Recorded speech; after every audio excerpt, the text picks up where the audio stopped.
It's the last day for the legislature to push bills through before the veto recess. We take a look at some of the legislation that could still make it to the governor's desk. And the Big Blue Nation is headed to Greensboro to watch the Wildcats tomorrow, but some fans already there got a free preview. And showers are back as soon as tonight, as a good soaking rain looks to be in our future. The latest coming up as Mountain News at 6 starts now. Dedicated to Eastern and Southern Kentucky, this is WYMT Mountain News at 6. We begin in Frankfort this half hour. Several controversial bills that opponents say are anti-transgender, some dealing with issues in schools, were merged into one today. Supporters say the bill prevents life-changing, dangerous surgeries for transgender kids and keeps the state out of parental decisions impacting kids in schools. WYMT's Phil Pendleton has more on what took place in Frankfort today, and they're still at it. He's live at the state capitol with the very latest. Phil.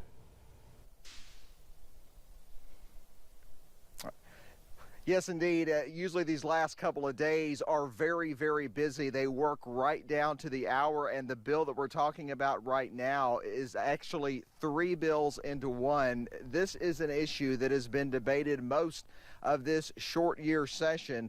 House Bill 470 is one of these bills, which as of last night looked like it was going to be on life support, may not even pass. It deals with gender identity surgeries, but now that bill is part of Senate Bill 150.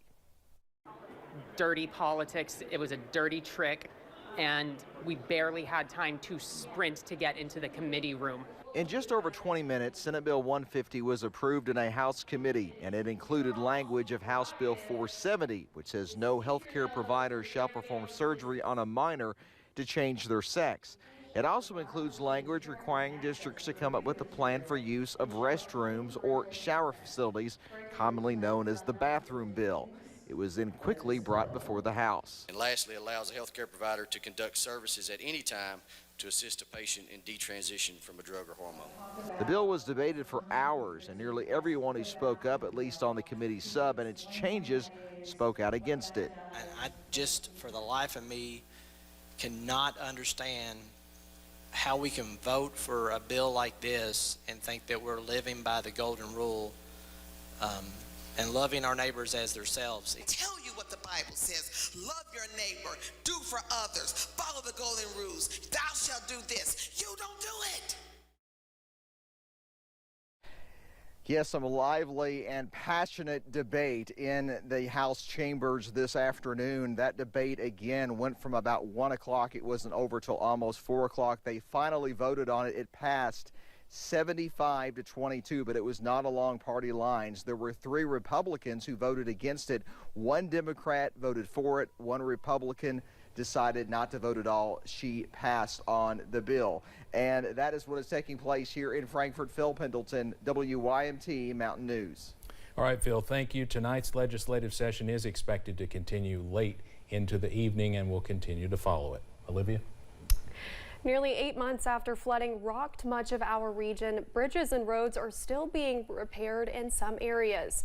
In the Virgie area of Pike County, a bridge on Kentucky 610 was reopened yesterday, allowing folks in the community to return to their normal commutes. Kentucky Transportation Cabinet District 12 Public Information Officer Shantana Woodward added that this is a step in the right direction for the district, but many bridges and roads across the region are still undergoing repairs. Some of our bridges that we've recently built back, they still have some final steps as far as asphalt and different things that have to be finished up. So you may see some temporary delays while we finish construction on those. Always take your time. Please continue to slow down and watch out for our workers. Woodward added that the original bridge was nearly 100 years old and hopes the new bridge will serve the community just as long. We will have more information from the Virgie community tonight at midnight. Hazard Community and Technical College faculty and staff took part in an active shooter training session today at the HCTC Technical Campus. During the training, Kentucky State Police guided HCTC staff on different ways to respond in an active shooter situation. Staff were able to take part in numerous stations, helping them use their best judgment to prepare for the worst. If you look at some of the past recent events, you know, the places that they've happened are in very remote, very rural areas that you would think would never, small communities, things that would never happen. And so we can't expect and just say, oh, we're okay, we're sheltered. We have to be prepared no matter where we're at. KSP officials say not only can faculty and staff benefit from this training in the academic setting, but they can take what they've learned today and apply it in other aspects of life if an active shooter situation occurs. The primary election is just 2 months from today, and a long list of GOP candidates are battling to likely take on Governor Beshear. Many of those candidates are campaigning from one end of the state to the other, and today Kelly Craft visited 4 eastern Kentucky counties. I was in Letcher County this morning as Craft made her first stop at Pine Mountain Grill. One of the 12 GOP candidates, Kelly Craft, made her first stop of the day at Pine Mountain Grill on Thursday morning, sharing the changes she hopes to make in Kentucky. By my first week of office, I'm going to dismantle the Kentucky Department of Education and the Kentucky Board of Education. I am certain there are good people in the Kentucky Department of Education, but they have been silenced. Craft is also making her goals clear to stop the opioid crisis in Kentucky, a heavy topic for other GOP candidates like Daniel Cameron, who hosted his fentanyl forum on Wednesday. It is easier to get across the border in Arizona than it is to get into a UK basketball game. Everyone has to be engaged when it comes to fighting the fentanyl that's coming into the state of Kentucky. Craft mentioned the needs Eastern Kentucky is still facing months after the flood.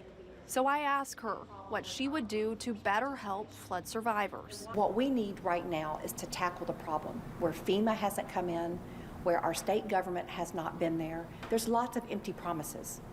East Kentuckians are tired of empty promises. Craft was also in Johnson, Perry, and Bell counties today. In addition to Craft, several other Republican gubernatorial candidates have visited Eastern Kentucky in recent weeks, including Alan Keck, Bob DeVore, and Daniel Cameron. We will continue to follow as other candidates visit our region prior to the primary election on May 16th.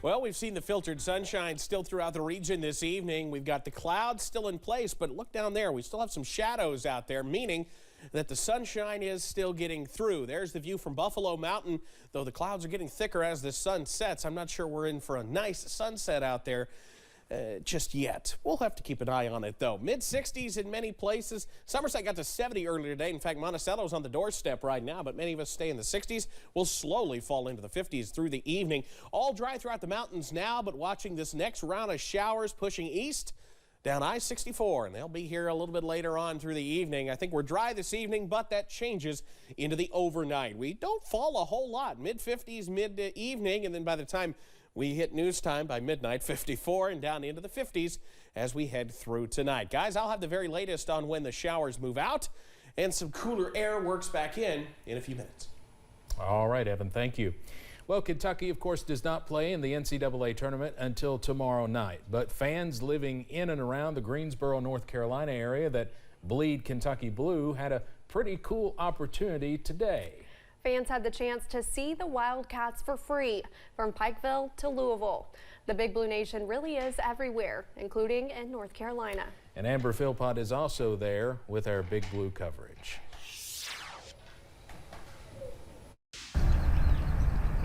It's a spring day, the sky is blue, and all roads for the Wildcats this weekend lead here to the Greensboro Coliseum. Inside, not a game today, but open practice. Lifelong UK fans Danita and Roger Blankenship live in North Carolina now, but they grew up loving UK back home in Pikeville. I went back to Pikeville, Kentucky and watched them scrimmage in Big Blue Madness at Pikeville, Kentucky, and that was a 5.5 hour drive. So now I only have to drive an hour to come and see them, so that I'm blessed. They were some of the first fans we spotted inside the Coliseum, ready for an up-close look at their cats.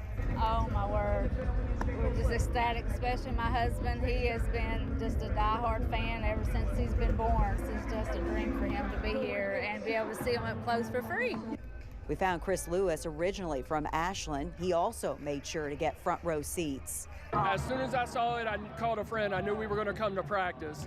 And then, as you know, wherever Kentucky goes with the great following, you saw ticket prices start to shoot up, but there was no way I was going to miss them. With the Cats on the floor, these fans just thankful they could get a glimpse of what they hope will be a national title run. We did, though, find the most unlikely of UK fans, a Tar Heel rooting for the Big Blue. Well, I wanted to see quality college basketball, and it doesn't get any better in Kentucky. I got to admit it. That was Amber Philpott reporting. We'll have more from Greensboro tonight around midnight after NCAA tournament coverage concludes on CBS. Kentucky plays Providence tomorrow night at around 7:10. You can see it right here on WYMT. We'll be right back. WYMT